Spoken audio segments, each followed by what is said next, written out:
What's up, nerds? So I'm really sorry that this is coming late, and I was gonna not do it, or I was gonna roll episode 3 and 4 together, but I haven't put out a video in a while, and there's a reason for that. It's just all personal and stuff, and I know you guys don't care about that stuff, but I promise it's not because I'm just like, fucking around. Okay, so Daredevil, Born Again. All right. This episode, I have to say, was probably the worst episode, but I didn't think it was bad. The problem with this episode was number one, okay, I love courtroom dramas. I do, I really do. But the thing about this show is when I go to watch my Daredevil show, I don't want to see a courtroom drama, or at least only a courtroom drama. I want to see Daredevil fight, and he hasn't put on his mask yet, which I get, that's fine and everything. But at the same time, I just go, this is not what Daredevil, I mean, like, if they were going to have a courtroom drama, you have that like as your B storyline, or maybe that is your A storyline, but then you have a B storyline where you do have Daredevil in there, and I think that not having Daredevil is, I think, a negative on the show. In saying that, I do think that I didn't think this was a bad episode. That's the thing. I didn't think this was a bad episode. I also think that we got White Tiger not enough White Tiger. I think that when you have a masked vigilante and you don't have him have at least one really, I know they had like video clips and stuff, but and we'll talk about like the eyewitnesses and stuff, but when you have a vigilante, a superhero, and you don't have them have an action sequence, like, what is that? Like, come on.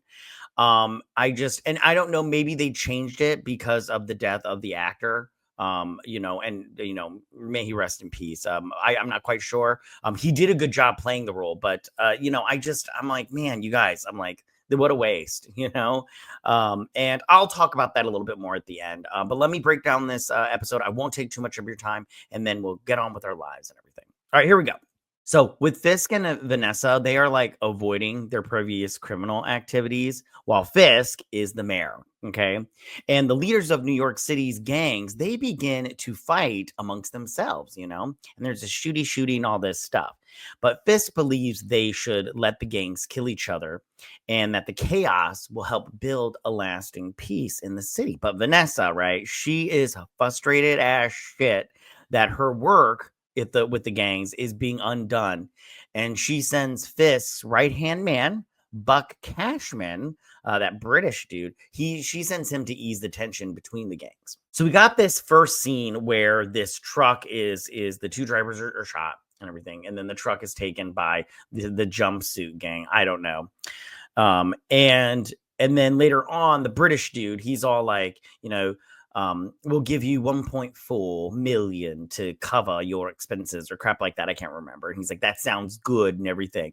And I don't really see Vanessa, like, from the Netflix show. I just feel like it's out of character for her to be like the villain leader boss person, the gang leader boss. But maybe I'm wrong. I don't know. I just don't see it. And I don't remember her like really getting into the gang thing, but whatever. It's fine. This isn't something that upsets me about it. I do think it's interesting. Like Fisk, Kingpin is trying to turn a new leaf, and I'm all like, Kingpin, Fisky, that's not you, buddy. That's not you. Okay. You're a bad guy. Be bad. Just be bad. Okay. Be mayor, but be bad. You know what I'm saying? And Vanessa, I don't think she's a bad guy, but you know what? They're gonna, Marvel gonna Marvel, I guess, and everything.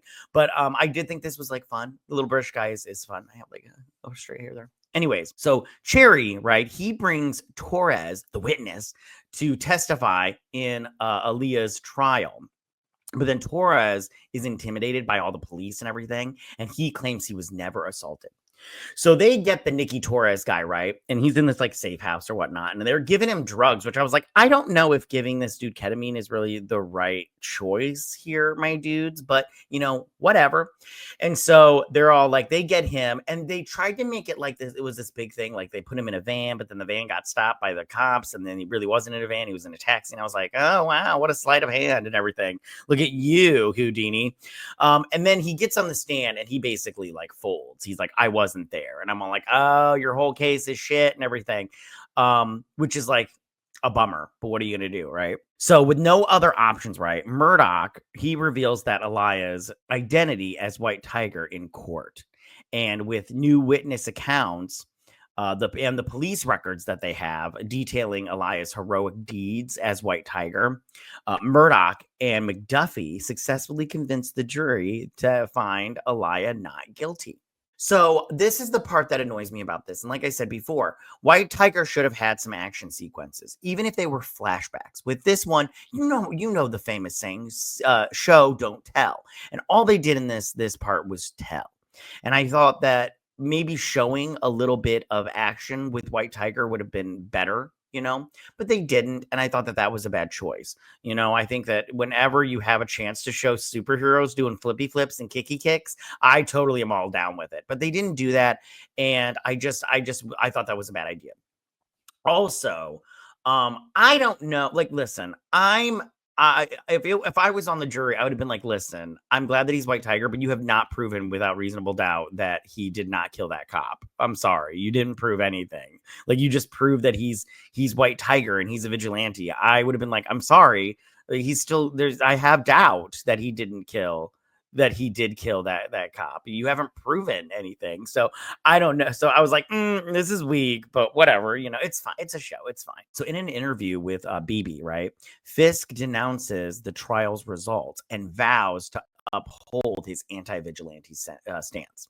So Fisk is still anti-vigilante, and that's fine because we are going to get a season 2, and they're filming that now, and we do get this and they've had set photos like on the street, because if you're on the street you can take pictures and stuff and post them, and the studio can't go after you because it's a public space.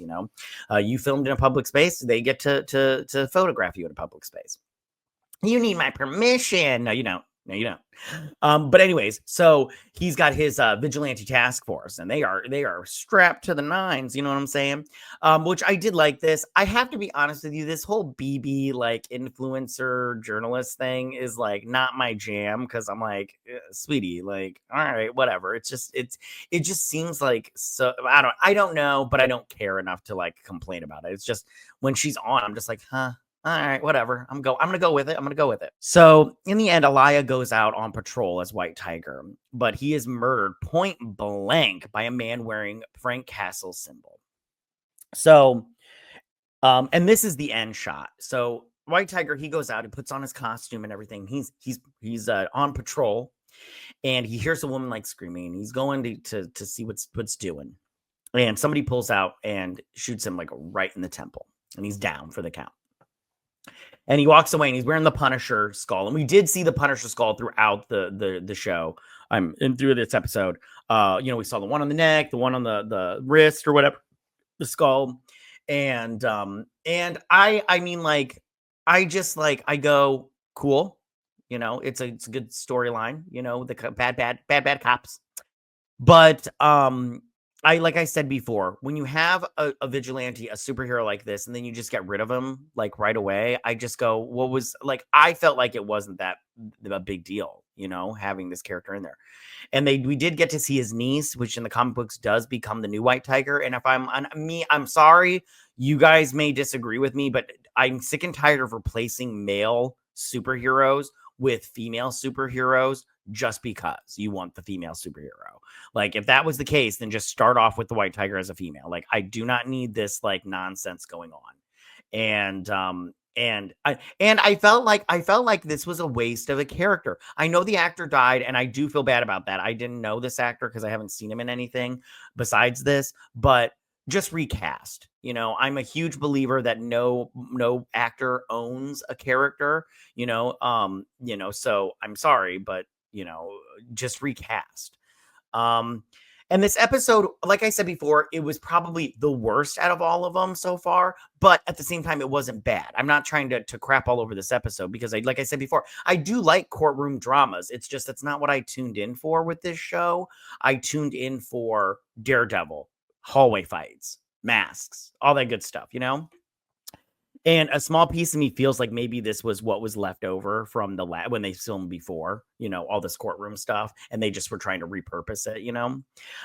But yeah, I did like this episode, and I can't wait to see the next episode. And I hope this show turns it out and just really makes it work, because I do like this character, and and this is the thing, I'm not hating this show, but it's not making me love the show. You know what I'm saying? Like I don't go, oh my God, I got to watch Daredevil today. I just go, okay, Daredevil's on, I'm going to watch it.